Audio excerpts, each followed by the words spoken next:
Today we're going to be talking about a sweet old lady's love for a video game and how a little boy took advantage of that and turned it into a huge profit.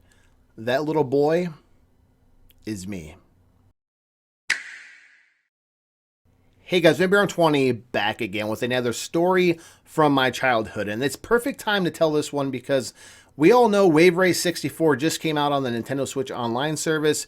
It's an amazing game, by the way. I just played it the other day. It runs extremely well. I'm surprised how well this game holds up. It's still really fun to play. Still looks really great. So if you have not played Wave Race 64, it's on the Nintendo Switch Online service right now. If you have the expansion pack, definitely play it. It's included with your membership, so you might as well go ahead and play the game, and I highly recommend it. Still holds up today. It's extremely fun game, so definitely play it. The reason why I'm talking about Wave Race 64 is because it's a huge part of this story, so it's a perfect time to tell this one. And it involves me trading the game for something you're never going to believe, and I almost feel bad about it, but hey, she was willing to do it. And let me just start from the very beginning. So when I was a child, my mother, she worked at Taco Bell. All through my childhood, my mother worked at Taco Bell. My dad had a factory job, and that's how he made money. My mom made some side money at Taco Bell, and she worked there for many, many years. Well, as I'm a kid, my mom worked with this lady who was really big into video games. She had a Nintendo 64. She had a bunch of games. She had a bunch of other different systems. She had a bunch of handheld systems. She was like really into video games. And once she found out that my mother had a son, which is me, that was really into video games, she was like, huh. She gave her a list of all the games that she had, and then she told me to write a list of my games. So we could kind of trade games and just borrow games from each other and, switch back and forth. So we did that for a little while, and she let me borrow her Sega Game Gear, and there was like 12 games that came with it. She actually had more that was in a case that she didn't give me or whatever. So I'm trying it, and it's my first time playing a Sega Game Gear because they were super expensive and they didn't last that long. The batteries, it just ate up your batteries because of that bright color screen.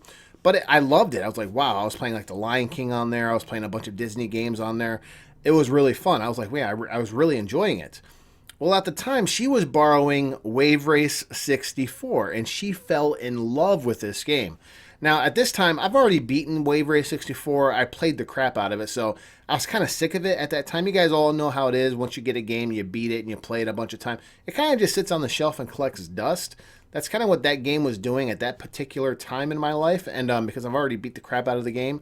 And so I kind of forgot about it. I was like, whatever. Well, she was like, she called me up on the phone. I'll never forget this. And she says, Sean, I really, really love Wave Race 64. I almost don't want to give it back. I kind of want to keep it. So, you want to make a swap. Is there a game that you like and maybe we can do an even swap? This is where the story gets kind of crazy because devious me, like the greedy person that I guess I was like, I can't believe I said it, but I was like, yeah, I kind of like your Sega Game Gear. Can I have the Sega Game Gear? And since you're not going to, if you give me the Sega Game Gear, you might as well just give me all the games too, because you don't need them because I'm going to have the system.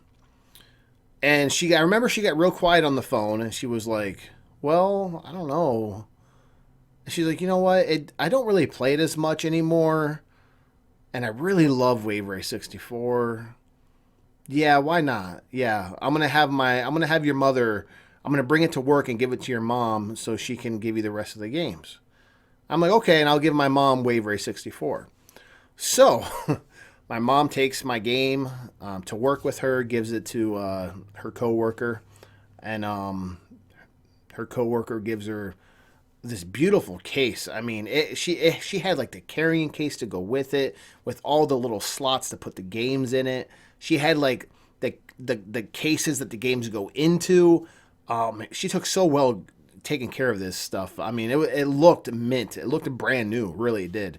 She took really good care of everything. And I was blown away when my mom brought it home in this carrying case. I was like, holy crap. I'm like, I felt bad, honestly. I was like, I mean, I knew I was getting a deal, but like I didn't really know the extent of it until I was looking at it, and I'm like, oh my god, I got a brand, like basically a brand new Sega Game Gear.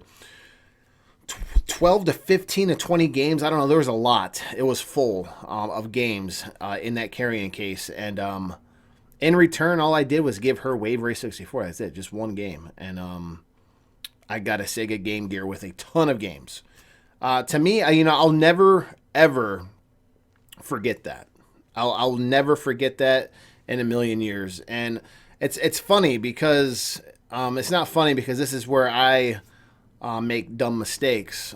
Later through the years, I end up selling my Sega Game Gear and all those games to my brother pretty cheap because, it was basically free to me. So I sold it to my brother pretty cheap. I forget what the price was, but because he enjoyed it, and I believe his daughter was playing it every once in a while. Well, he ended up selling it too to somebody. And so now I don't even know where this thing is. But she contacted me years later, believe it or not. This coworker somehow got my number and contacted me years later. She must have got the number through my mom or my aunt that worked there. I'm not sure. But she said, hey, Sean, do you still have that Sega Game Gear with all those games and stuff? And I'm like, no, why? She's like, darn, because she's like, I was going to see if I could just get it back. I was going to buy it back off of you. I really miss it. And made me feel like a real tool. Make me feel like a real jerk. I'm like, man, I was like, I regret selling it to my brother because it was really nice to have. I mean, there's a lot of good games too. And I kind of feel like a worm that, it's almost like I took advantage of her. But leave a comment below. That's really what I want you guys to do, is leave a comment below and let me know, should I feel bad about it? I mean, this happened a long time ago. I was probably like, I was probably like 12, 10. I don't know. I was young. I was really young when this happened. But should I feel bad about it? It's a story. It's instilled in my brain. I'll never forget it. But it's one of those childhood gaming memories that I never let go, because it kind of like, I think about it to this very day, like just how crazy it was. I got all that stuff for just one game. Like it's an even swap. If you were me, would you feel bad about it? Or were you like, hey, she agreed to it, so you shouldn't feel bad about it because she agreed to it? I don't know. Curious to know what your guys' thoughts in the comments below, so let me know. I definitely would appreciate it. And let me know if you like videos like this where I tell you guys a little about my past, and my childhood, and my gaming. You guys know I've told you some childhood memories in the past, but this one, I think this one really takes the cake here. It's, I don't know how I feel about it. I want to know how you feel about it. Leave a comment below. Pretty much all for right now, guys. And as always, there'll be more to come shortly, guys. Thanks again.